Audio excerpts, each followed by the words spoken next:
Officials said the insanitary housing, in a poor district of the city, was torn down on public health grounds. The fate of the demolished neighborhood is indicative of rampant urbanization in the capital, whose population mushroomed from 3 million to 6 million between 1998 and 2021, according to the National Institute of Statistics.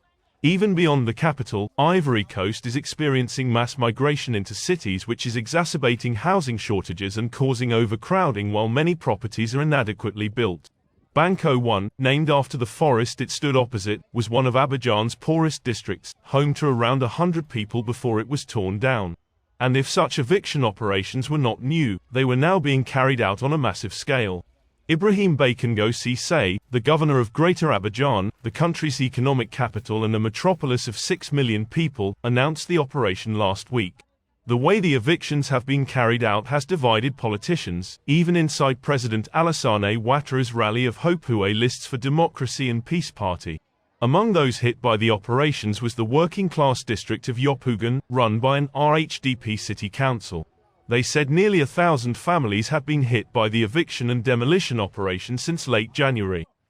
A school that catered for 1,880 students was among those demolished. Yopougon has become a political battlefield, visited by the main opposition leaders Tidjane Thiam of the Democratic Party and former President Laurent Gbagbo. Yopougon used to be his political stronghold. Although some of the evictions had been planned before the African Cup of Nations, which Ivory Coast hosted in mid-February, the authorities preferred to push them back until after the tournament. Despite the criticism, Bakongo Cissé has stood firm.